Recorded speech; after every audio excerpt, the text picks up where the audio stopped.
Nice, kung maganda na yung panahon ng kulay blue na dun. Sana wala na.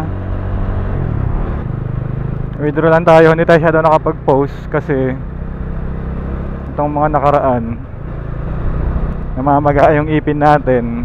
Tapos itong kanan tenga natin namamaga din, nasugatan yung loob. So kaliwang ipin, kanan na tenga. So pag nag-helmet ako ang sakit. So nung tatlong nakaraan, isang linggo tayong work from home. Importante pa naman na dapat pumasok kasi may mga event sa opisina, hindi ako nakapasok. Tapos ngayon Lunes, magpapabunot naman ako. So hindi na naman ako makakapasok ito mamaya. Yari na ako. Malilintikan na talaga ako. Tapos may mga trabaho pa na hindi matapos-tapos. Ang hirap eh. Pero ginagawa ko naman siya ng nakaraang linggo. Tsaka itong weekend, ginagawa ko siya. Hindi pa rin tapos. So kaya hindi tayo nakapag-ride, hindi tayo makapag-post. Ayun, hindi ako nakapagsabi sa inyo. So babawi tayo ng post. Tsaka nag-uulan din naman nakaraan eh. So mahirap din magbiyahe kung sakaling wala tayong sakit. So ngayon, mag-withdraw lang tayo kasi nga magpapabunot tayo. Wala tayong pambayad. Kaya bilhin tayo ng gamot ng aso. Next guard lang naman. Yung isang aso ko kasi yung Askal, maintain ko yun ng next guard kasi may mange. Monthly lang naman yun. Medyo magastos pero syempre alaga natin yun eh.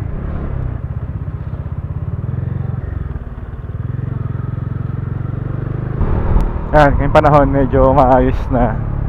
Kaso may madilim pa rin palang part doon. Konti lang pala yung maliwanag na part. So baka mag-ulan na. May bagyo, alam ko eh, may bagyo. Hindi ko lang na-check. Sana tumigil na. Pero tagulan na kasi. Tuloy-tuloy na ang bagyo niyan. Tsaka matindi bagyo niyan kasi napakainit ng mga nakaraan. Di ba ganun yun? Kung gaano kainit. Pag umulan naman, ganun din naman katindi. Wala, yung panahon natin ngayon, todo-todo na eh. Sobrang init o kaya sobrang lakas ang ulan. Kagabi, walang tigil ang ulan. Yung bahay namin, yung mga walang tulo dati, nagsitulo na. Hindi kasi tumitigil kahit mahina lang siya. Tuloy-tuloy siya.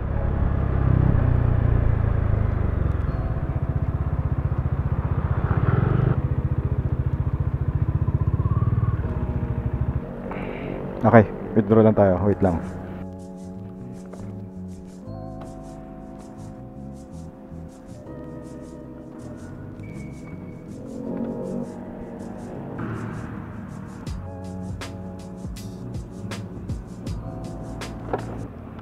O yun na, maaraw na. Nice. Yehey. Okay, pabalik naman tayo. Bili naman tayong vape. Yehey, maaraw na. Umaambon na pala. Yan, umaraw na ulit. Pero naambon.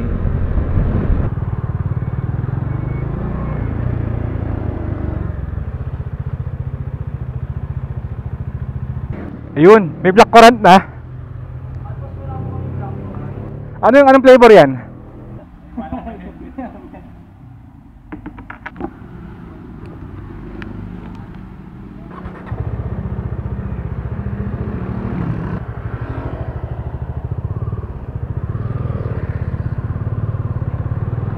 Okay, nakabili na tayo, gamot naman. Kaya pala sila nahihirapang magmaneho. Masalubong yung ambon. Diretso sa mata. Wala silang helmet. So dapat meron palagi. Huwag natin gayahin. Kahit malapit lang. Ang problema ko dito sa lever ko, pag nababasa madulas. Bilang ko kaya ng goma. Try ko bilang ng goma. Ang nga pala siya nagtatanong sa comments ng akala niya naka 2 fingers tayo na setup talaga. Tinanggal ko lang yung extension. Alam ko yung video ko nun eh.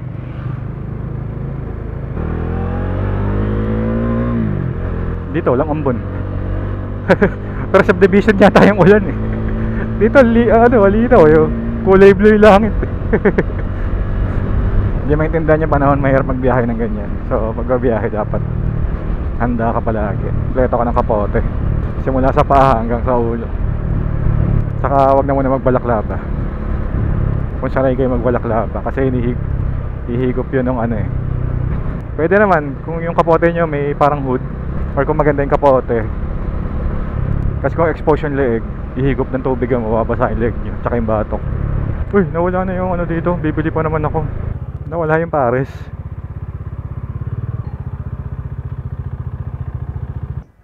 Boss, may next guard kayo? Boss, salamat.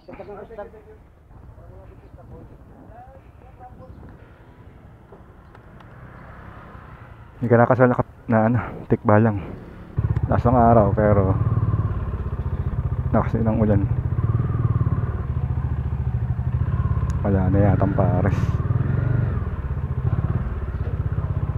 Okay, so balikan ko na lang kayo ulit. I-post ko na lang tong video na to para alam nyo lang na may sakit tayo.